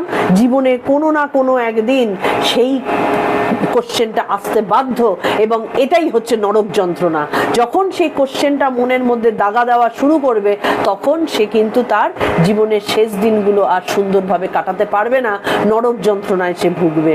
কিন্তু যে ফেরত আসেনি, যে তার কথা রক্ষা করে গেছে, সে কিন্তু সিংহ হৃদয়, সে জীবনের হয়তো তার রাস্তাটাও পরিবর্তন হয়ে যাবে, কিন্তু সে এগিয়ে যাবে। তো তখন এই ক্ষেত্রে শ্রীরামকৃষ্ণ বলছেন আমাদের তমগুণের মধ্যেও কিন্তু, তমগুণ দ্বারা যেটা খারাপ গুণ আমরা বলি, জেদ তো তমগুণের পরিচয়। জেদকে যদি আমি মোড় ঘুরিয়ে দিই, যে আমার ঈশ্বরকে চাই, আমি সৎ পথেই থাকবো, আমি এই রকম ভাবেই চলবো। দেখো আমি একটা কথা ইয়েতে বলি, আমাদের ভাগবতে কখনোই কিন্তু শ্রী রাধার কোনো এক্সিস্টেন্স নেই। শ্রী রাধার বেসিক্যালি যেটা বলা হয় ভালোবাসার পার্সনিফিকেশন। ভালোবাসাকে যদি রূপ দেওয়া যায় তাহলে যেটা হয় সেটাই শ্রী রাধা। তাহলে আমি ধরে নিলাম রাধা বলে কেউ একজন আছেন। এর পরবর্তী আমরা যেটা ভাগবতের দশম স্কন্ধে যখন শ্রী রাধাকে নিয়ে বা বৈষ্ণব গ্রন্থে যে আমাদের লীলা, শ্রী রাধা শ্রীকৃষ্ণের যে লীলার কথা বর্ণনা করা হয়, সেখানটাতে রাধা যেন একটা মানুষ। তাহলে এই মানুষ হিসাবে যদি রাধাকে আমরা দেখা শুরু করি, খেয়াল করে দেখো এখানটাতে শ্রীকৃষ্ণ একজন, বলতেই পারেন যে শ্রীকৃষ্ণ বিবাহিত ছিলেন, শ্রীকৃষ্ণ একজন রাজা ছিলেন, দ্বারকাধীশ ছিলেন। তিনি কেন একজন মহিলার সাথে তিনি প্রেম করে বেড়াচ্ছেন? তাহলে তো এটা সমাজের বাইরে। কিন্তু তুমি শ্রীকৃষ্ণের দৃষ্টিভঙ্গি থেকে দেখো, তিনি প্রেমকে প্রতিষ্ঠা করে গেছেন, তিনি পার্সনিফাই করেও তিনি প্রতিষ্ঠা করে গেছেন যে আমার প্রেম আমার সাথেই থাকবে চিরকাল, যুগ যুগ ধরে রাধা কৃষ্ণের নাম উচ্চারিত হবে। আগে রাধা, তারপরে শ্রীকৃষ্ণ। তিনি প্রেমকে সেই সম্মানের জায়গায় তিনি দিয়ে গেছেন। কিন্তু সেই জেদ, সেই তেজ, সেটা কি মানুষের মধ্যে আছে? যদি থাকা সম্ভব নয়। কিন্তু শ্রীকৃষ্ণ কি বলেছেন যে তুমি শ্রীকৃষ্ণ হয়ে যাও? হ্যাঁ, সেটাও তিনি বলেছেন যে তুমি ব্রহ্ম, তোমার মধ্যেই সেই ভগবান আছে, তুমিও শ্রীকৃষ্ণ হতে পারো যদি তুমি সেই রাস্তাটাকে ফলো করো। তাহলে এইটা হচ্ছে তার মধ্যেকার জেদকে তিনি কিন্তু সুপথে চালনা করছেন। বা এমন কোন ডাক্তার রয়েছেন যারা ওষুধ লিখে দিলেন, প্রেসক্রিপশন লিখে দিলেন যে বাড়ি গিয়ে খেয়ে নিও। রোগী খেলো কি খেলো না, ঠিক হলো কি হলো না, ডাক্তারে বয়ে গেল। তিনি একরকম ডাক্তার। আবার কোন ডাক্তার আছেন, তুই খাবি না মানে যখন দেখছে যে রোগ ঠিক হচ্ছে না, গলায় গামছা দিয়ে তাকে একেবারে ঘাট টিপে তাকে ওষুধ খাওয়াচ্ছে। আলটিমেটলি যখন সেই রোগী সুস্থ হচ্ছে, কার নাম করবে? যে শুধু প্রেসক্রিপশন লিখে ছেড়ে দিয়েছিল তার নাম করবে, নাকি যে তাকে গলায় পা দিয়ে তাকে জোর করে খাইয়েছে তার নাম করবে? তাহলে আলটিমেট দেখতে হয়। বিশেষ করে যদি কোনো মানুষ এই দুর্বলতার শিকার হয়, আজকে আমরা যেটা রাস্তায় দেখতে পাই, দুটো হাত, দুটো পা, দুটো চৌকোলা যে প্রাণী, আমি তাদের মানুষ বলি না। কেন বলি না? কারণ এরা প্রত্যেকে স্নায়বিক দুর্বলতার শিকার। প্রত্যেকটা মানুষ দুর্বল। যারা সবল হয় তাদের সামনে তাদের অনেক কথা সহ্য করতে হয়। কেউ বলবে ও অহংকারী, কেউ বলবে ও জেদি, কেউ বলবে ও রাগী, কিন্তু কেউ তার ভেতরটা দেখে বলবে না যে হ্যাঁ এর একজনের সাথে দেখা হলো যার সিংহের মতো হৃদয়। তার কারণ হচ্ছে বিচার করছে কে? দুর্বল হৃদয়ের কিছু প্রাণী। দুর্বলতা হলে কি হয়? সবার আগে মানুষ ব্যক্তিত্ব হারায়। তুমি একজন মা, তুমি একজন বাবা, তুমি একজন ডাক্তার, তুমি একজন প্রেমিক, এই যে তার যে বিশেষত্ব, প্রত্যেকটা এই যে সম্পর্কগুলো বললাম, প্রত্যেকের একটা করে বিশেষত্ব আছে। সবার আগে সে সেটাকে হারাবে। যে আমি প্রেমিকের উদাহরণ দিচ্ছিলাম, যে প্রেমিক যার কথার উপরে ভরসা করে একটা মেয়ে বা একটা ছেলে যে এগিয়ে এসেছে, তার সমাজকে, তার পরিবারকে সে একদিকে রেখে যার হাত ধরেছে, সে যদি তার ব্যক্তিত্ব হারায়, তখন সেই মেয়েটার কি অবস্থা হয় বা সেই ছেলেটার কি অবস্থা হয়? তার কাছে সে কতটা ছোট হয়ে যায়। সে ব্যক্তিত্ব, পার্সোনালিটি হারালো। সে পার্সোনালিটি হারালে তার সাথে থেকেই বা কি লাভ? তার মানে তার এক্সিস্টেন্সটাই বা কোথায়? তাহলে মানুষ সবার আগে তার ব্যক্তিত্ব হারায়, যে জিনিসটা আজকে সমস্ত জায়গায়। সঠিক মা পাওয়া যায় না, সঠিক বাবা পাওয়া যায় না, সঠিক বন্ধু পাওয়া যায় না, সঠিক কাউকেই পাওয়া যায় না। আমরা ওই জন্য বেসিক্যালি যতই ফেসবুকে স্ট্যাটাস দিই যে আমরা খুব আনন্দে আছি, বেসিক্যালি কিন্তু কেউ আনন্দে নেই, সবাই একাকিত্বে ভুগছে। একটু চিন্তা করলে তবে সে বুঝতে পারবে। চিন্তা করি না, কারণ আমরা আমাদের মাথার খেলাটা করি না, উটের মতো বালিতে মুখ গুজে থাকি আর কি। তাহলে তার যে সত্তা, মানবিক সত্তা, তার মাতৃত্বের সত্তা, তার পুরুষত্বের সত্তা, এই সত্তার সবার আগে মৃত্যু ঘটে। সে তখন নিজেকে যতই বিচার করার, প্রমাণ করার চেষ্টা করুক না কেন যে আমি একজন পুরুষ, কি আমি তোমার সব থেকে বড় প্রেমিক, আমি তোমাকে সব থেকে ভালোবাসি, আমি বড় ডাক্তার, আমি বড় টিচার, একটাও থাকলো না। সবার আগে তোমার সত্তার মৃত্যু ঘটলো। তার কারণ তুমি তোমার হৃদয়ের দুর্বলতার কারণে তোমার যে বাস্তব যে এক্সিস্টেন্স, সেটাই তুমি মেরে ফেললে। তাহলে তারপরে যে খাঁচাটা পড়ে থাকে, সেই খাঁচার কোনো ভ্যালু নেই। সুতরাং এই পুরো পৃথিবীতে এখন 99% মানুষ এই খাঁচাটাই হয়ে ঘুরে বেড়াচ্ছে। মানুষ কোথায় আছে? কিন্তু ঈশ্বর কি বলছেন? অর্জুনকে কি বলছেন? তুমি পাপী নও, তুমি তোমার দুর্বলতার কারণে তোমার ভেতরে শক্তিকে প্রকাশিত করতে পারছো না। তোমার ভেতরে অসীম শক্তি রয়েছে, যে জিনিসটা আজকে আমার রয়েছে, এখানে যারা শুনছে তাদের রয়েছে, যারা শোনেনি তাদেরও রয়েছে, সবার মধ্যে অসীম শক্তি রয়েছে। সেই শক্তিটা শুধুমাত্র আমাদের জ্ঞানের অভাবে, অজ্ঞানতার কারণে ধামা চাপা পড়তে পড়তে পড়তে পড়তে আজকে আমরা আমাদের অস্তিত্বটাকেই হারিয়ে ফেলেছি। তা ঈশ্বর বলছেন, তুমি শুধুমাত্র এই দেহ সর্বস্ব, ইন্দ্রিয় সর্বস্ব একটা খাঁচা নও। তোমার মধ্যে সিংহ রয়েছে, তোমার মধ্যে অসীম শক্তি রয়েছে। তুমি সেটাকে ক্লীবতার কারণে তুমি সেটাকে হারিয়ে ফেলো না। তোমার মধ্যে সেই নিগুড় সত্তা রয়েছে। আর বেদান্ত আমাদের সর্বদা এই শক্তির কথা বলে। বেদান্ত কিন্তু কখনো বলে না যে তুমি নিজেকে হারিয়ে ফেলো, কি তুমি সারাক্ষণ ধ্যান জপ করতে করতে, কি সারাক্ষণ ঠাকুরের নাম করতে করতে তুমি তোমার জীবনটাকে শেষ করে ফেলো, কোনোদিন বলে না। বেদান্ত কর্মের কথা বলে।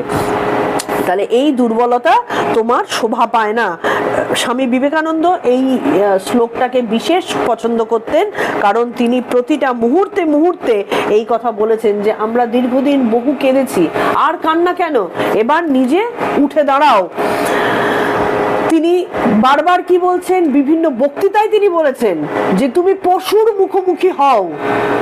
পশুর মুখোমুখি হওয়া মানেটা কি? তুমি যদি পালাতে চাও, এটা তিনি একটা গল্পের ইয়েতে বলেছেন। তিনি একবার কোথায় গিয়েছিলেন আমার মনে নেই, কোনো একটা জায়গায় স্বামীজিকে কিছু বাঁদর তাড়া করেছিল, অনেকগুলো বাঁদর তাড়া করেছে। স্বামীজিও পালাচ্ছেন, বাঁদরও পেছন পেছন তাড়া করে পালাচ্ছে। তখন মোস্ট প্রবাবলি হিমালয়ের কোনো জায়গায় আর কি। তখন সেখানে একজন সাধু চিৎকার করে বললেন, ভাগতে কাহে, পালাচ্ছ কি জন্য, তুমি ঘুরে দাঁড়াও।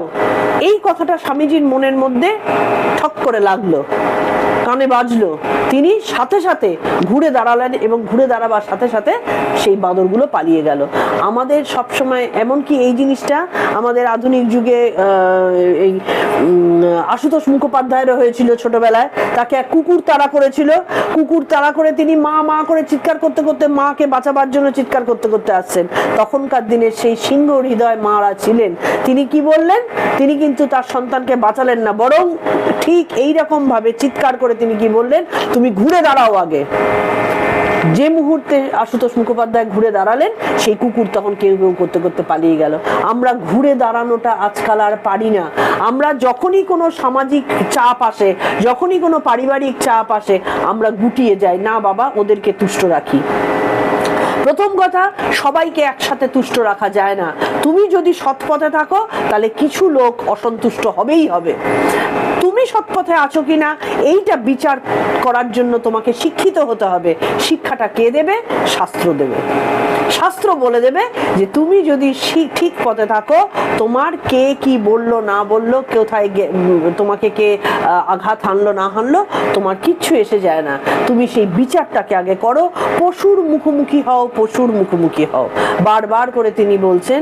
কারণ যতক্ষণ না তুমি মুখোমুখি দাঁড়াবে, বিপদ আসবে, জীবন যুদ্ধ আসবে, ঝামেলা আসবে, কষ্ট আসবে, ক্লান্তি আসবে, তার মধ্যে দিয়ে যাও, তবেই তারা পথ ছেড়ে দেবে। যখন জঙ্গলে 14 বছরের বনবাসে রাম, সীতা, লক্ষণ তিনজনে মিলে যখন যাচ্ছেন, তখন রাম আর লক্ষণের মাঝখানে, নর ও নারায়ণের মাঝখানে সীতা মায়া রূপে দাঁড়িয়ে রয়েছেন। লক্ষণ কি বলছেন? হে মা সীতা, তুমি যদি সরে না যাও, আমি তো নারায়ণের দিকে তাকাতে পারছি না। তখন সীতার কাছে তিনি প্রার্থনা করে সীতাকে সরে যেতে বললেন, তবে সীতা রাস্তা দিলে তখন লক্ষণ শ্রীরামচন্দ্রের দিকে তাকাতে পারছেন। তাহলে আমাদের মধ্যে সব সময় মায়া রূপে এই দুর্বলতা এসে উপস্থিত হয়। তাহলে এই দুর্বলতার থেকে সরে দাঁড়ানোর জন্য আমাদের তার ভেতর দিয়ে যেতে হবে, তার মুখোমুখি হতে হবে, তাকে বলতে হবে যে তুমি আমার জন্য নও, সরে যেতে হবে, তবে গিয়ে আমি আমার চরম সত্যের মুখোমুখি দাঁড়াতে পারবো, না হলে পারবো না। তাহলে এই ক্লৈব্য কথাটার যখন বলছে ক্লৈব্যাং মাস্ম গম পার্থ, তাহলে বলছেন ক্লিবতার কাছে নতি স্বীকার করো না। এই যে তোমার মধ্যে দুর্বলতা আছে, সেটাকে তুমি কাটিয়ে তুমি পরম ধামের দিকে এগোও। আমাদের যৌগিক মার্গ দিয়ে কি বলছে? যে মুহূর্তে আমাদের মধ্যেই দুর্বলতা রয়েছে, আমাদের মধ্যেই সবলতা রয়েছে, আমাদের মধ্যেই কুরু রয়েছেন, আমাদের মধ্যেই পাণ্ডব রয়েছেন। যখন আমরা শ্বাসরূপী তীর ত্যাগ করা শুরু করব, শ্বাসের মাধ্যমে, যৌগিক ক্রিয়ার মাধ্যমে, যখন আমাদের সেই শারীরিক অত্যাচারগুলো উপস্থিত হবে, যে মুহূর্তে শ্বাস, আমি সাধারণ বলছি কারণ সবকিছু আমার জানা নেই, যখন এই পুরক, কুম্ভক, রেচক যখন করব, যে মুহূর্তে কুম্ভকের মধ্যে আসবো, দম বন্ধ করে জীবন বেরিয়ে যাওয়ার মতন অবস্থা হবে, তখন কি মনে হবে, ধূর তেরি কি বাবা, এইসব করার দরকার নেই, একটু চোখ বন্ধ করে ঠাকুরের পুজো করলেই হবে। কারণ কি, এই কুম্ভকের মাধ্যমে আমি শ্বাস রোধ করে আমার ভেতরের কিছু চঞ্চলতাকে আমি দূর করছি, আমার ভেতরের এই কুরুপক্ষে আমি যুদ্ধ শুরু করছি। তাহলে এই কুরুর শ্বাসের মাধ্যমে আমি যখন ভীষ্ম মানে অহংকার, আগে বলেছিলাম এগুলো, যারা 1 নম্বর শোনোনি তারা 1 নম্বরে দেখতে পাবে। ভীষ্ম মানে অহংবোধ, এই অহংবোধকে আমি যখন তাড়া করব, দ্রোণাচার্য এদেরকে যখন আমি তাড়া করব, যিনি আমাদের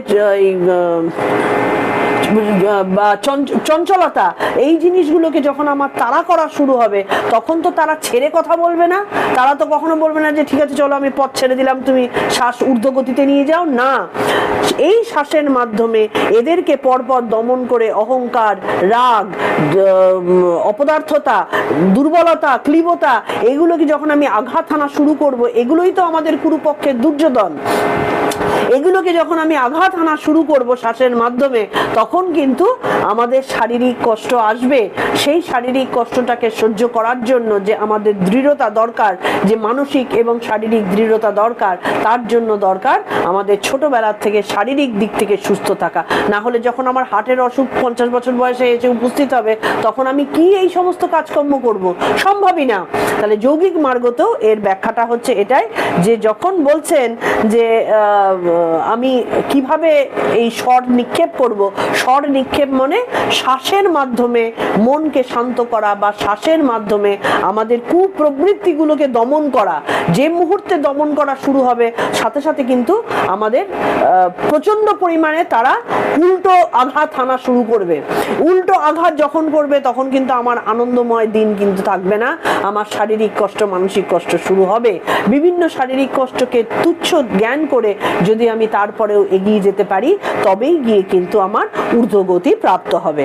তাহলে মানুষকে যদি তার ব্যক্তিত্ব সম্পর্কে বারবার করে নেতিবাচক কথা বলা হয় তখন সে নিজে দুর্বল হয়ে পড়ে, এবং সেটা কিন্তু শ্রীকৃষ্ণ করেননি।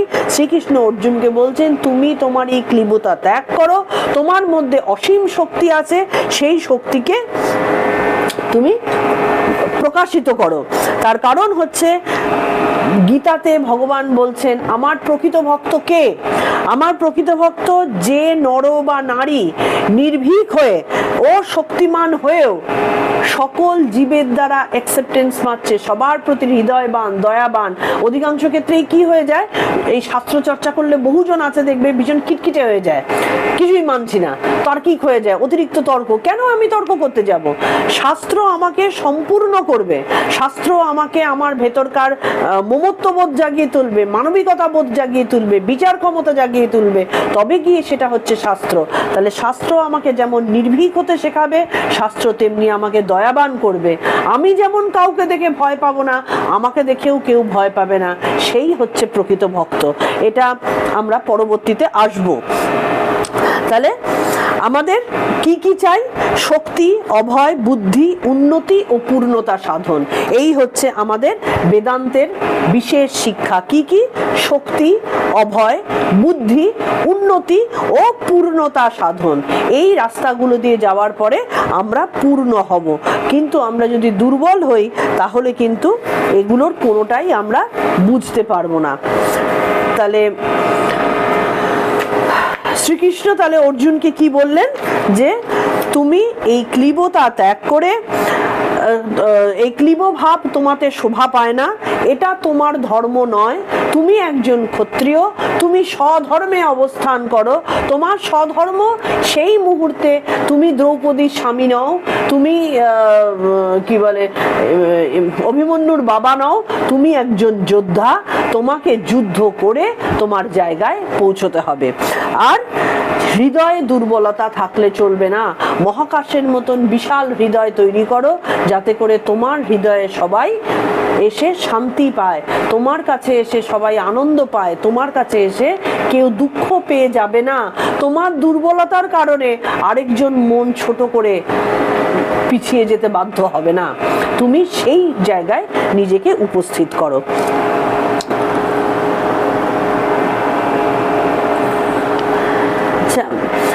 তাহলে আজকে একটা একটা করে শ্লোক বলতে গিয়েই 1 ঘন্টার ওপর হয়ে যাচ্ছে, যে কারণে আমি দ্বিতীয় শ্লোকটাতে আর যেতে পারছি না।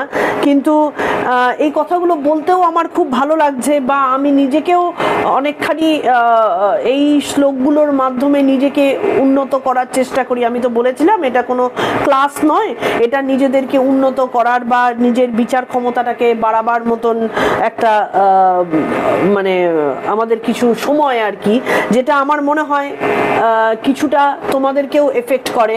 তো আজকে আমরা এই 3 নম্বরটা পড়লাম, 1, 2, 3, এই 3টে জাস্ট পড়া হয়েছে, কারণ এই শ্লোকগুলো প্রত্যেকটা এত গভীর, এত এর মধ্যে ডেপথ রয়েছে, এত এর মধ্যে মানে রয়েছে। সেই মানেগুলো যদি একটু অন্যরকম হয়ে যায় তাহলেই কিন্তু পুরো জিনিসটারই মানে পাল্টে যায়। তখন কিন্তু আর এই যে সৌন্দর্য, এই শ্লোকের ভেতরকার আসল শিক্ষাটাকে আমরা নিতে পারবো না। তো তাহলে এখানটাতে হৃদয় দুর্বলতা বলতে কি বোঝাচ্ছে সেটা জানা গেছে, ক্লীবতা মানে কি বোঝাচ্ছে সেটা জানা গেছে, কেন পার্থ বলে সম্বোধন করছেন সেটা জানা গেছে, ধর্ম আমাদেরকে কি করতে নির্দেশ করছে সেইটা কিন্তু আমরা এটাতে খুব সুন্দরভাবে জানতে পারলাম, যে ধর্ম আমাদেরকে ঈশ্বরের প্রতি নিয়ে যেতে চাওয়া, কিভাবে অটোমেটিক্যালি ঈশ্বরের দিকে চলে যাব। ঈশ্বর মানে কিন্তু একটা খুব সুন্দর দেখতে, একজন নারী বা পুরুষ কেউ একজন না, ঈশ্বর তোমার মধ্যেই রয়েছে, তুমি ঈশ্বর। সেটাকে শুধু আবরণটাকে তুলে বার করে দেওয়া, আবরণটাকে ফেলে দেওয়া। সে আবরণ যে মুহূর্তে, যেমন আজকে আমরা খুব স্থূলভাবে যদি বলি, আমি যদি গায়ের ওপরে একটার পর একটা জামা, একটার পর একটা কম্বল চাপাতে থাকি, আমাদের যেমন একটা হাঁসফাঁস অবস্থা হয়, ঠিক তেমনি আমাদের মনও কিন্তু বিভিন্ন দিকে চেপে থাকতে থাকতে থাকতে থাকতে একটা হাঁসফাঁস অবস্থার মধ্যে কিন্তু আমরা উপস্থিত হয়েছি। আমরা টের পাচ্ছি না, কারণ আমরা এটা নিয়ে ভাবি না। আমরা সবাইকে সময় দিই, নিজের মনকে সময় দিই না। এই মনকে সময় দিই না বলে তার ভেতরের যে হাঁকুপাকু অবস্থা, সেটা টের পাই না। যেদিন একটা একটা একটা করে নিজের মনের পরতটাকে খুলে ফেলে দিতে পারবে, সেদিন দেখতে পাবে সত্যিকারের মন হালকা, পাখির মতন হালকা হয়ে আমরা আকাশে উঠতে পারবো। তখন আমাদের ভেতরকার আসল ঈশ্বরের অস্তিত্বের প্রমাণ আমরা পাবো, যে আমার ভেতরে ঈশ্বর রয়েছেন, আমি জগৎব্যাপী, আমি সমস্ত কিছু করতে পারি, আমার ভেতরে অসীম শক্তি বিদ্যমান, শুধুমাত্র আমার সেই জ্ঞানটার প্রয়োজন আছে। তাহলে আজকে আমাদের এই 3 নম্বরটাই শুধুমাত্র হলো। 4 নম্বরটা ভেবেছিলাম আজকে 3 আর 4 করে ফেলতে পারবো, তো যাই হোক, 4 নম্বরটা খুব বেশি বড় নয়। 4 নম্বরের মধ্যে একই ধরনের কথা প্রায় রয়েছে। কালকে আমি আশা করছি 4 আর 5 দুটোই করতে পারবো। আজকে আমরা প্রণাম মন্ত্র দিয়ে শেষ করছি। কালকের থেকে কালকে আবার আসবো একই টাইমে, আমাদের 6টার সময় আসে। তোমরা শুধু যারা যারা শুনছো, আমার একটা রিকোয়েস্ট, তোমাদের কোনো কোশ্চেন, তোমাদের কোনো বলার ইচ্ছা, তোমাদের আমাকে কিছু রেকটিফিকেশনের ইচ্ছা, বা নিজের মনের মধ্যে, এখানটাতে আমি যখন লাইভে চলছে তখন তো সব কথা তোমাদের পক্ষে বলা সম্ভব হচ্ছে না, আমাদের এখানটাতে বলার মানে মেসেজে করারও সুযোগ রয়েছে। সেই সুযোগগুলোকে তোমরা নাও, আমার হোয়াটসঅ্যাপ নম্বর দেওয়া রয়েছে, সেটাকে ডিসকাস করো, যাতে করে আমরা পরস্পরের সত্যিকারের বন্ধু, আমরা যে গীতা পরিবার বা গীতার যে একটা নিজেদের মধ্যে ফ্যামিলির একটা যে আমরা শপথ নিয়েছিলাম, সেটা সত্যিকারের ফ্যামিলি হতে পারি। আমরা যেন কোনো কিছুর চাপে পড়ে এটা যেন ছিটকে না যায়, এটাকে আরো বড় করতে পারি, এইটুকুই তোমাদের কাছে আমার রিকোয়েস্ট। ইউটিউবে সাবস্ক্রাইব করো, তাতে করে আমার ইউটিউবে লাইভটাও করতে সুবিধা হবে। যদিও এই ধরনের জায়গায় সাবস্ক্রিপশন খুব ধীরে ধীরে আসে, কিন্তু আমার ধারণা তোমরা সবাই মিলে সবাইকে হেল্প করলে এটাও তাড়াতাড়ি বেরিয়ে আসবে। প্রণাম মন্ত্র দিয়ে শেষ করছি। ওম তৎসদিতি শ্রীমদ্ভগবদ্গীতাসু উপনিষৎসু ব্রহ্মবিদ্যায়াং যোগশাস্ত্রে শ্রীকৃষ্ণার্জুন সংবাদে সাংখ্যযোগ নাম দ্বিতীয়োऽধ্যায়ः। ওম শ্রীকৃষ্ণার্পণমস্তু, ওম শ্রীকৃষ্ণার্পণমস্তু, ওম শ্রীকৃষ্ণার্পণমস্তু।